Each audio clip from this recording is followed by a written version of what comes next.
할렐루야. 한 주간 주 안에서 평안하셨습니까? 오늘 우리에게 주시는 하나님의 생명의 말씀 고린도후서 1장 3절에서 7절입니다. 찬송하리로다. 그는 우리 주 예수 그리스도의 하나님이시요 자비의 아버지시요 모든 위로의 하나님이시며 우리의 모든 환난 중에 우리를 위로하사 우리로 하여금 하나님께 받는 위로로서 모든 환난 중에 있는 자들을 능히 위로하게 하시는 이시로다. 그리스도의 고난이 우리에게 넘친 것 같이 우리의 위로도 그리스도로 말미암아 넘치는도다. 우리가 환난 받는 것도 너희의 위로와 구원을 위함이요 혹 위로받는 것도 너희의 위로를 위함이니 이 위로가 너희 속에 역사하여 우리가 받는 것 같은 고난을 너희도 견디게 하느니라. 너희를 위한 우리의 소망이 견고함은 너희가 고난에 참여한 자가 된 것 같이 위로하여도 그러할 줄 알미라. 불교에서는 이 세상을 고생의 바다라고 표현합니다. 그러나 성경은 우리 하나님을 가리켜 환난 중에 만날 큰 도움이라고 말씀합니다. 시편 119편 67절에도 보면 고난당하기 전에는 내가 그릇 행하였더니 이제는 주의 말씀을 지키나이다. 고난당한 것이 내게 유익이라. 이로 인하여 내가 주의 율례를 배우게 되었나이다. 또한 너희 가운데 고난당하는 자가 있느냐? 저는 기도할지니라 말씀합니다. 고난을 통해서 우리를 진리 가운데로 인도하시는 또 주님의 뜻을 깨닫게 하시는 하나님의 임재하심을 보여주는 것입니다. 야곱이 하나님의 축복을 받겠다는 야망을 가지고 형을 속이고 아버지를 속이고 결국 도망자가 되어서 피곤하여 돌베개를 하고 잠을 잘 때에 꿈에 하나님을 만나 약속을 받고 꿈에서 깨어 하나님께 서원을 합니다. 나로 평안히 아버지의 집으로 돌아오게 하시면 하나님이 나의 하나님이 되시고 내가 세운 이 돌이 하나님의 전이 되고 내가 얻은 소득의 10의 1을 드리겠나이다 약속합니다. 그가 그 후에 가나안으로 돌아올 때에 형 에서가 400명의 군사를 이끌고 온다는 말을 듣고 두려워서 야복강에서 밤이 새도록 하나님께 기도하며 씨름합니다. 그때 날이 새가며 하나님께서 야곱에게 내 이름이 무엇이냐? 내 이름이 야곱입니다. 하나님께서 내 이름을 다시는 야곱이라 부를 것이 아니요 이스라엘이라 부를 것이라. 네가 하나님과 사람으로 더불어 겨루어 이겼음이니라. 환난이 변하여 축복이 되었다는 이야기입니다. 그래서 오늘 고난, 이 믿음의 고난에는 믿음의 고난이 따를 수밖에 없다는 겁니다.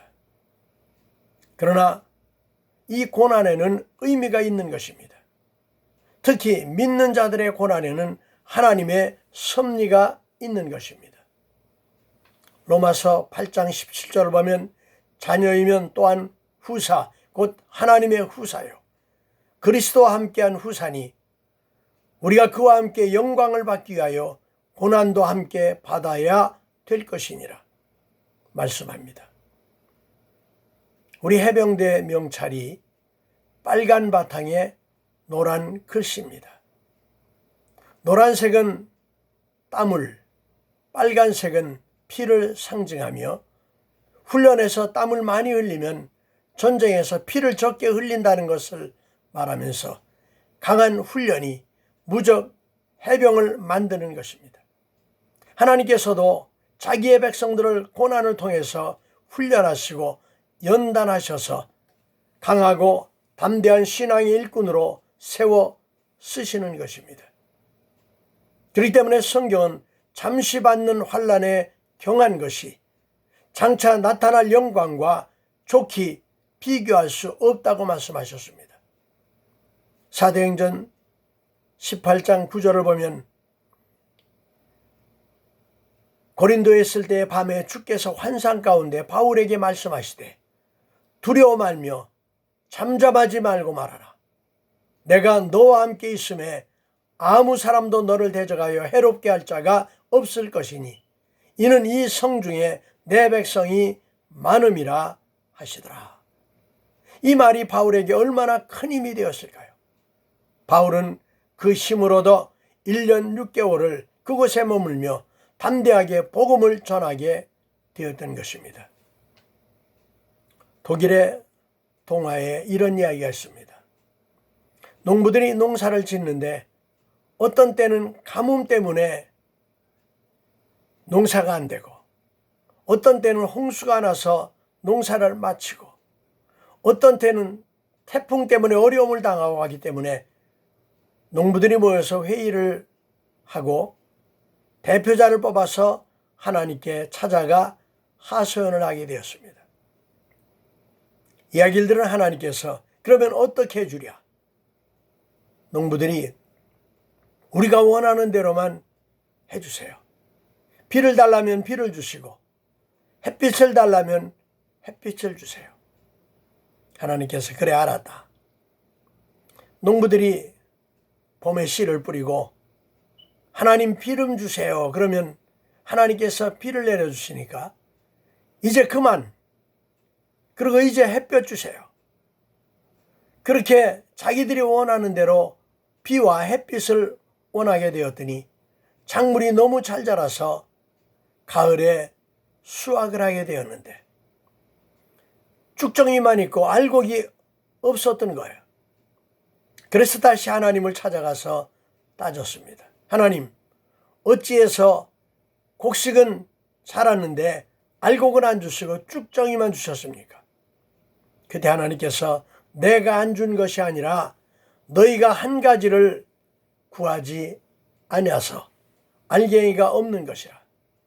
그게 무엇입니까? 폭풍우니라. 폭풍우를 통해서 곡식이나 나무가 뿌리가 견고하게 되고 튼튼하게 자라서 열매를 맺게 되는 것이라. 그래서 농부들이 다시 날씨를 하나님께 맡기고 왔다는 것입니다. 식물들도 고난을 통해서 폭풍우를 통해서 쓰러지지 않고 견고해지는 것 같이 우리의 신앙도 고난을 통해서 견고한 믿음으로 세워지는 것입니다. 두 번째는 성도의 고난은 하나님께서 반드시 위로하신다는 겁니다. 본문에 위로라고 하는 단어가 10번이나 등장합니다.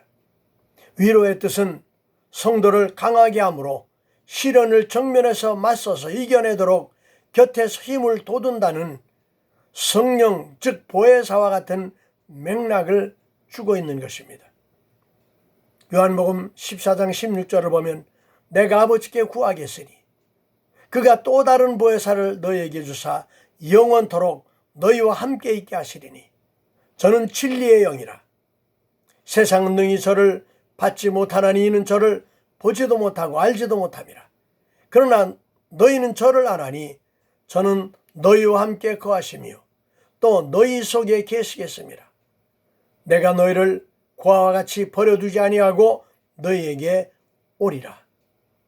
오늘 본문에도 보면 바울이 마음의 사형 선고를 받은 것은 자기를 의지하지 말고 죽은 자를 살리시는 하나님을 의지하게 하려 하심이라고 말했습니다.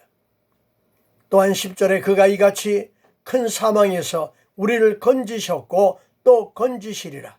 또한 이후에라도 건지시기를 그를 의지하여 바라노라 말씀하고 있습니다.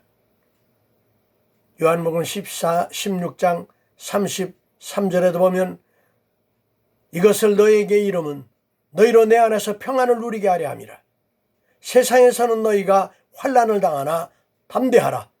내가 세상을 이겼노라 말씀하시고 히브리서 12장 8절에도 보면 징계는 다 받는 것이오늘 너희에게 없으면 사생자요 참 아들이 아니니 하나님을 사랑하는 자 곧 그 뜻대로 부르심을 입은 자들에게는 모든 것이 합력하여 선을 이룬다고 말씀하고 있는 것입니다.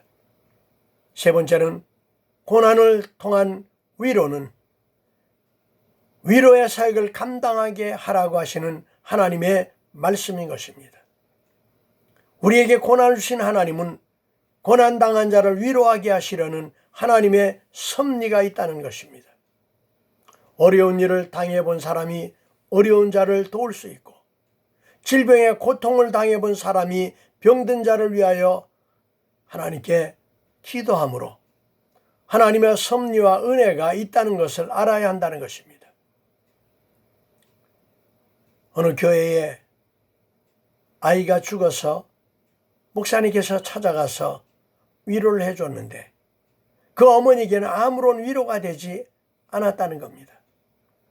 그런데 얼마 전에 불신자 가정의 아이가 죽어서 목사님께서 장례를 치러줬고, 그때부터 그 엄마가 예수를 영접하고 교회에 출석하게 되었는데, 그 여인이 아기 잃은 엄마를 찾아가서 위로하며 자기도 아기를 잃고 하늘이 무너지는 것 같았는데 그때 하나님이 나를 불러줬다.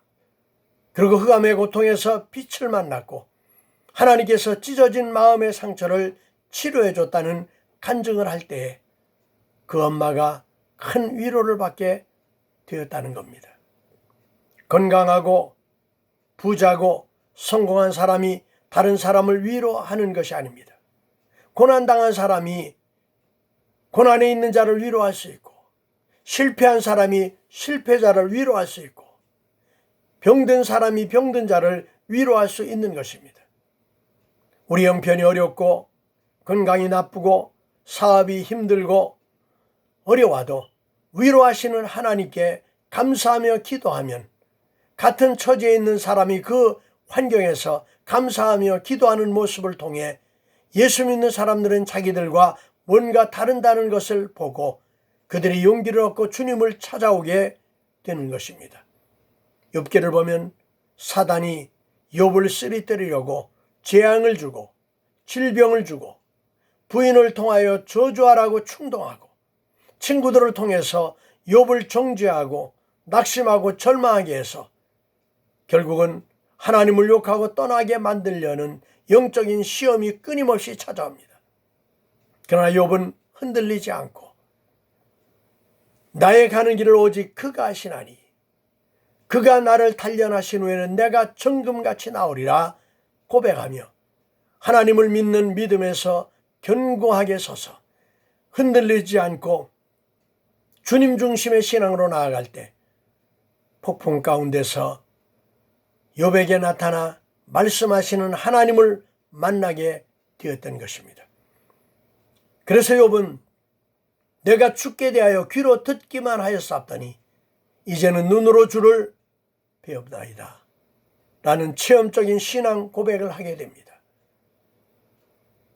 그래서 욥기서 42장 10절에 보면 여호와께서 욥의 곤경을 돌이키시고 욥에게 그전 소유보다 갑절이나 주신지라 여호와께서 욥의 말년에 복을 주사 처음 복보다 더하게 하시니라고 기록하고 있습니다. 히브리서 12장 11절을 보면 징계가 당시에는 즐거워 보이지 않고 슬퍼 보이나 후에 그로 말미암아 연달한 자에게는 의의 평강한 열매를 맺나니 그러므로 피곤한 손과 연약한 무릎을 일으켜 세우고 너희 발을 위하여 고전 길을 만들어 저는 다리로 하여금 어그러지지 말고 고침을 받게 하라고 말합니다. 지금 우리는 고난의 때를 지나면서 환경과 처지에 흔들리지 말고 평강의 열매를 주시는 믿음의 주님을 바라보시기 바랍니다. 또한 우리를 사망에서 건지신 주님께서 이제도 건지실 것을 확신하며 주님 앞에 겸손히 무릎 꿇고 거룩한 손을 들어 기도함으로 우리 앞길을 평탄케 하시는 주님을 바라보며 승리하는 놀라운 은혜가 임하게 되시기를 주의 이름으로 축원합니다. 기도하겠습니다.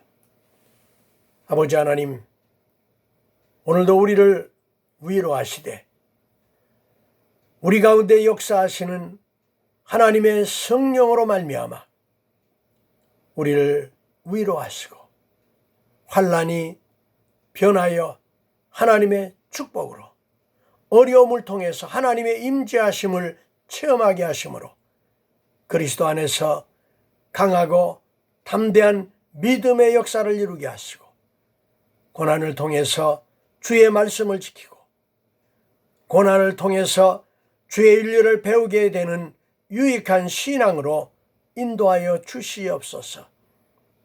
지금 전 세계적으로 어려운 코로나 바이러스 때문에 고통하는 삶이지만 그러나 우리에게 향하신 하나님의 크고 놀라우신 은혜를 깨닫게 하시고 저희들과 함께 하시마 약속하신 주님, 우리를 버려두지 아니하고 세상 끝날까지 함께 하시는 약속의 주님이 임재하여 주시고 저희들을 붙들어 주시고 역사하여 주시옵소서.